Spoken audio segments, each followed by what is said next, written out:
تمرین یو ډېره ښکلې جینۍ وه. د هغې په سترګو کې یو عجیبه شانتې جادو و او مخ یې د سمې په شانتې رڼا کوله. د دې رڼا نه شاته یوه ډېره تکه توره تیاره وه. هغه د خپلې بوډۍ مور سره په یو کلي کې اوسېدله. د خټو کور یې و او د هغې د کور د چت نه به اوبه څڅېدلې. خو د دې زړه ډېر صفا و او غریبۍ د دې ټول ژوند خراب کړی و. دې دا سوچ وکړ چې زه به اوس بل قیمت لګومه او چې دنیا څنګه ده هغه شانتې به شمه. او دې دا خرابه لاره اختیار کړه په کومه باندې د انسان زړه خو چلېږي خو د ده دننه ته روح ختم شي. او په دې شپه باندې په ړومبي ځل هغه یو پردي سړي سره لړه. خو چې سهار راغله نو په لاس یې پیسې وې خو زړه یې خالي شوی و. کلي ته چې به کوم سړي راتللو او د دې د حسن په باره کې به یې واورېدو د دې دروازې له به رالو. دوی به هغې سره خاندل خبرې به یې ورسره کولې خو د دننه د دې زړه مات شوی و. او د دې مور چې به کله د دې دا حالات وینلو نو ډېر زیات به یې ژړلو او قرآن به یې کلاو کړو او د دې لپاره به یې دعاګانې کولې او ویل به یې چې یا الله ته دې ته هدایت ورکړي او د دې زړه بدل کړي. خو اوس تمرین د دنیا په دې هغه کې دومره ګم شوی و چې هغې ته اوس څه هوش هم نه و. کله کله به هغه شیشې ته مخې ته ودرېدله او د ځان نه به سوال وکړو چې واقعي دا زه یم.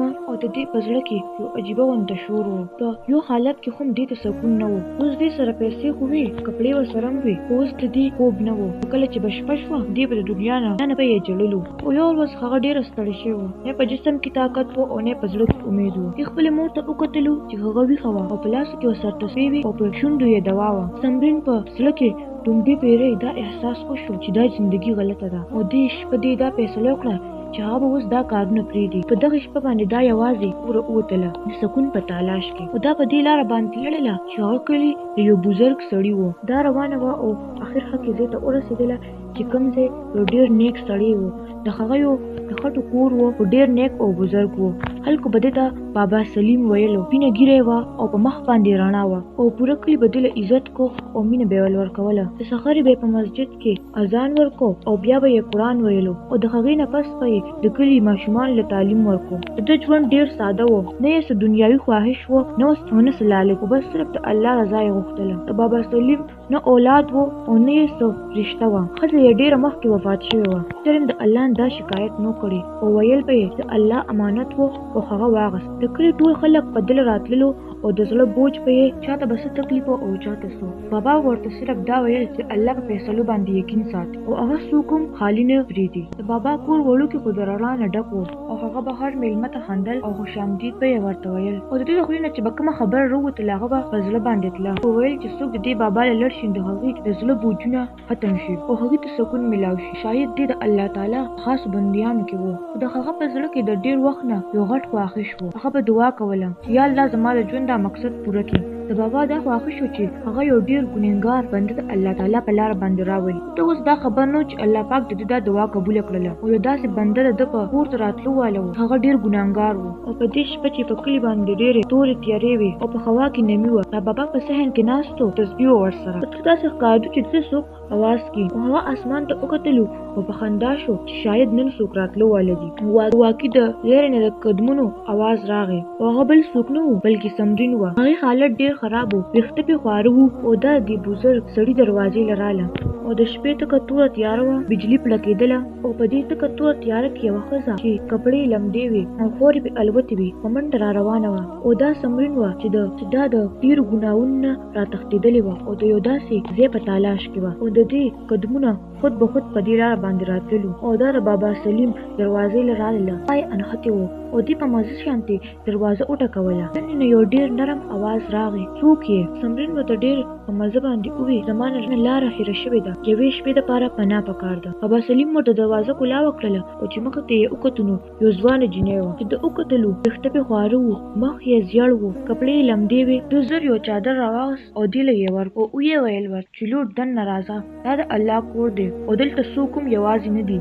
تمرین غلې دننه راله. په کمرې کې لږه شان رڼا وه. بابا سلیم دې له اوبه ورکړې او ویې ویل الله به تعالی سکون درکړي. ته ستړی ښکارې دلته کښېنه او دا ځای ستا لپاره محفوظه دی. د تمرین د خولې نه صرف یو جمله راووتله چې زه ډېره ستړې شوې یم او بیا د دې د سترګو نه اوښکې بهېدلې. بابا په خاموشۍ سره په تسبو باندې سبق وی. دې بابا ته ووی چې زه نن شپه دلته کې اوسېدی شم او زه به سهار د دې ځای نه لړه شم. بابا ورته وویل دا ځای د الله پاک امانت دی او ته دلته اوسېدی شې. بیا ورته ووی چې ته اوس ارام وکړه لور او زه بار په صحن کې کښېنم. چې کله ډېر ساړه شو بابا د خپلې حجرې یوه کونه کلاوه کړله او هلته په چټایۍ باندې کښېناستو. چې څنګه د سهار انور راوخوتو ټول منظر بدل شو. د کلي څه ښځې داسې د بابا د کور نه تېروتلې چې دې کله په صحن کې سمرین وینډله په ټول کلي کې یې خوره کړله. بابا بیګا شپه یوې ښځې سرتېره کړې ده او موږ په خپلو سترګو باندې لیدلې او خبرې ډېرې شولې او خلکو په دې باندې الزامونه ولګول. بابا سلیم چې کله دا شور واورېد نو دروازې کلا وکړله او په خندا شو. بابا دې ته وویل خو تاسو ته پته ولګېده چې دا چینی د الله پاک د خوب نه دلته کې راغلې ده او پناه یې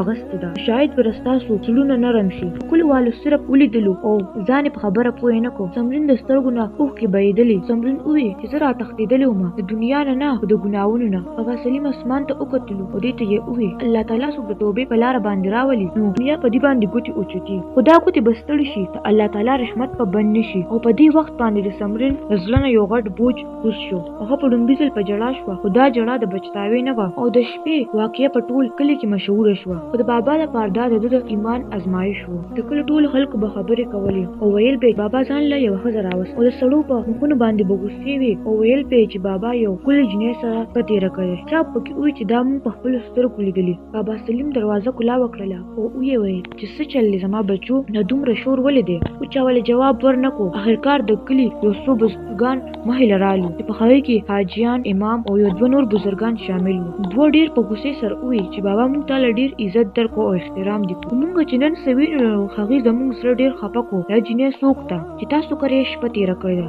بابا سلیم سر کته کړو او په نرمۍ سره یې وویل چې دې لور نه لاره هېره شوې وه. ما دې له د الله په نوم باندې پناه ورکړه. ما ګناه نه دی کړې. د کلیوالو په سترګو کې یقین نه و. یوې ښځې وویل چې موږ دا اورېدلي دي چې ګناهګار همیشه خپله ګناه ته نیکي وایي. سمرین چې دا خبرې واورېدلې نو ډېره په ژړا شوله او مخې ته راله دا یې وویل چې زه ډېره ګنهګاره یم او ما ډېر ګناهونه کړي دي. سمرین وویل چې دې بزرګ انسان ما له ګوتې هم نه دي راوړي. زه ډېره ستړې شوې ومه د خپلو ګناهونو د وجې راتښتېدلې یم. خو د خلکو په اوازونو کې د دې خبره پټه شوه. د سارې د ټول کلي خلک په مسجد کې جمع شوي وو. ټول خلک خاموشه وو. یو بزرګ وویل چې بابا سلیم ته یو نیک سړی یې خو د ستاسو دې حرکت د وجې ټول کلي شرمنده دی. موږ په چا باندې ظلم نه کوو خو بدنامي نشو برداشت کولی. یو بل بزرګ ډېر په سختۍ سره وویل دې دواړه د کلي نه وباسئ. ګناه ثابته شوې هم نه ده خو شک هم کافي دی. د کلي عزت د ټول نه مخکې دی. سمرین په ژړا وویل چې داسې مه کوئ او دا بابا بې قصوره دی. خو تاسو چاله سزا ورکوئ نو ماله راکړئ. خو چا هم د دې فریاد ونه رېدو. بابا دې ته وویل چې لور ته خاموشه شه. د الله فیصله په څه کېده خو هغه به کېږي. بیا بابا سلیم کلیوالو ته مخاطبه شو او ویې ویل چې ستاسو دا فیصله ده نو ماته منظوره ده. کله چې شپه شوه نو بابا او سمرین خپل سامان راغونډ کړو او د کلي نه لاړلو. کلیوال دې ته په دروازو کې کتلو د چا په مخونو باندې رحم و او د چا په مخونو باندې طنز و. سمرین اخرنه پیره باندې شاته وکړ په دې باندې لاس کېښودو او ویې ویل لور راځه او دا سفر موږ د الله په نوم. د کلي په اخرنۍ ګلۍ کې خاموشي وه. ونې لګېدلې. داسې ښکارېده چې د دې په رخصتۍ باندې ټیم خفه دي او په شپه کې هغې یو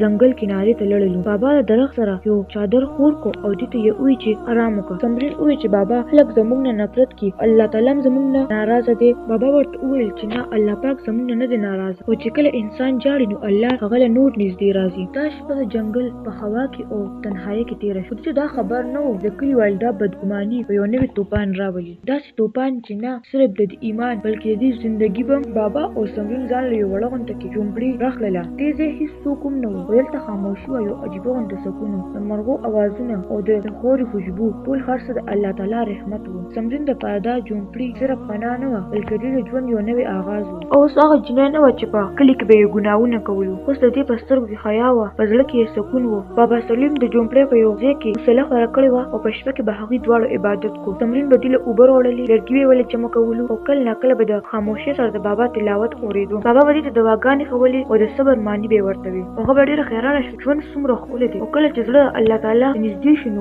ورځې ډېرې زر تېرېږي. سمرین په مخ باندې یو عجیبه شان نور راغی او دا حسن چې کله به د ګناهونه کولو اوس د ایمان د رڼا نه ډک و. یو ورځ سمرین د بابا نه تپوس وکړو چې ستاسو زړه غواړي تاسو واپس دې کلي ته لاړ شئ. بابا په خندا شو او دې ته یې وویل کله انسان بدل شي دې د نورو خلکو پروا نه کړي او بس الله رضا ولې کافي وي. هغوی دواړه په خندا شو. خو کله چې په دې ځنګل کې ډېر خوف و اوس دا د جنت په شانتې شوی و. خو د کوم کلي نه چې دوی راغلي وو هلته اوس یو نوې کښاني شروع شوې وه. اوس په دې کلي باندې ډېر نحوست راغلی و. لومبې پې باران بند شو. بیا یې د ټولې اوبه وچې شولې. بیا د دې ټول ځناور ناجوړه شو او فصل یې خراب شو. خلک حیران وو. تر اوسه پورې خو هر څه ټیک وو، اوس اچانک څه چل شو؟ یو سړي وویل چې دا د الله قهر دی په موږ باندې، موږ د دې ځمکې نه یو نیک بنده وباسلی دی. خو څه خلکو وویل چې دا یو اتفاق دی. ډېر وظیفه د کلي یو امام ته خوب راغی او دا جملې ورته په خوب راغله، په کم کې چې بابا سلیم وو، او په خوب کې یو نوراني شکل وو چې هغه ورته وویل تاسو ته د کلي یو داسې بنده وباسل دی چې د هغه د وجې دا ټول کلي محفوظ وو، او اوس په تاسو باندې غضب دی، او چې تر کومه پورې هغه تاسو نه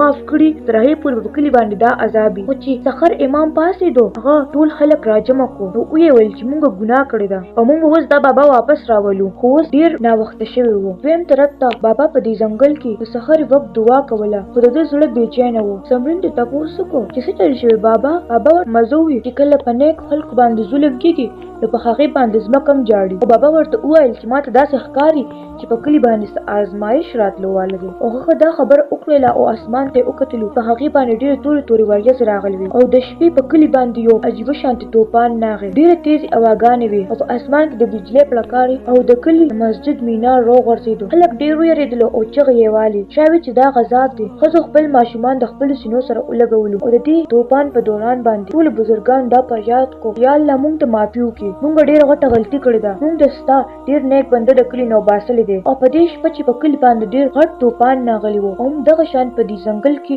ډېر سکون و. بابا سلیم تسبیح ویله او سمرین د قرآن الفاظ دخراولو. بهر په هوا کې خوشبو وه. بابا سترګې بندې کړې او ویې ویل لور، انسان چې خپل زړه پاک کړي د دنیا توپان ته هیڅ نقصان هم نشي رسولی. او بابا د سمرین په زړه کې دا یقین واچو چې الله اوس دا د بېعزتۍ نه د عزت په لاره باندې راوست، او دا د ګناهونو نه پاکه شوله. او ډېر سر د کلي خلک ډېر ملامته شو او دوی یې قتل. او اوس د دې قسمت یو نوی دغه اخیست. د سارې وخت و، بابا سلیم ناست او سمرین لرګي جمع کولو. دلته نن یو عجیبه شانتې محسېدلو. بابا سترګې کولاوې کړې او ویې ویل چې لور، ما ته داسې ښکاري چې کلیواله راوي. سمرین غلې شوه او دې ته حق کلی یاد شو چې په دې باندې الزامونه لګولو. او دویم طرف په کلي کې هر څه بدل شوي وو، ټول کلي توپان روان کړی وو، د کورونو نه یې چتونه وړي وو، خلک ډېر یېرېدلي وو. په سهار مال امام اذان ورکړو، خو ویې ویل چې دا ټول زموږ د نافرمانو نتیجه ده، موږ په یو نیک بنده باندې الزام لګولی وو، او دا الله والا بنده مو ډېر بېعزته کو د کلي نه مو باسلی وو. او نن الله موږ ته د خپلو نیتونو آینه وښوله. د کلي خلکو سرونه کته کړي وو او ناست وو، په سترګو کې یې شرمندګي وه او په زړه کې یې خوف وو. ټولو خلکو چې په کوم بابا الزام لګولی وو، او ټولو خلکو ژړلو، او ټولو خلکو د الله تعالی نه معافي غوښتلې او ویل یې یا الله غره ستاسو دوست دی، موږ هغه له بوځئ. او ښځې هم د مسجد نه بهر دعاګانې غوښتلې او ټولو خلکو ژړل. لږ ټایم بعد امام ځان سره یو څو کسان واغستلو او ویې ویل چې اوس به موږ دا بابا تلاش کړو، او په ځنګل کې موږ به د پسې ځو. دا خلکو ولیدنو چا وویل چې اوس په هغه نه راځي، موږ ته ډېر غټ ډک ورکړی دی. خو امام وویل چې موږ به د ده نه معافي وغواړو، او کاش هغه موږ معاف کړو. د سحر مالغي ځان سره د خوراک نه واغستلو او ځنګل طرف ته روانو. لاره اسانه نه وه، خو دوی بیا هم د بابا په تلاش کې لړلو چې موږ د ده نه معافي وغواړو. هغوی تلو تلو په یو ځای ته ورسېدلو. امام وویل چې دلته ماته یو جومپړي ښکاري چې هغه، او کله چې هغې له نږدې لړلو هلته یو وړه شانتې جومپړي وه. هلته یوه جینۍ ناسته وه چې لرګي یې جمع کولو، او دا جینۍ سمرین وه. سمرین چې کله دې وینېدله نو ډېره ویرېدله او په مخ باندې یې خوف راغی چې اوس دا هلک دلته څه له راغلی دی. چې کله تپوس وکړو نو امام راغی او د سترګو نه یې اوښکې بهېدلې او ویې ویل چې موږ ډېر ګناهګاره یو، موږ د ستاسو دواړو نه معافي غواړو، موږ په تاسو ظلم کړی او موږ ته د خپلې غلطۍ احساس وشو. سمرین خاموشه وه او ویې ویل چې ما تاسو معاف کړي، خو د بابا نه به تپوس کول غواړي. بابا سلیم د خپلې جومپړۍ نه بار راغی او په مخ باندې یې هغه سکون و او نور و. کله یې دا کلیواله وینلو، اسمان طرف ته یې وکتلو او ویې ویل چې آخرکار تاسو ریشاو ته ورسېدلې او الله ستاسو زړونه نرم کړلو. امام صاحب ډېر په ژړا شو او ویې ویل چې بابا په کلي باندې عذاب راغلی و او موږ صرف تاسو بچ کوی شئ. بابا تسبیح راواغېستله او اسمان ته یې لاس اوچت کړو، یا الله دې خلکو توبه کړې ده،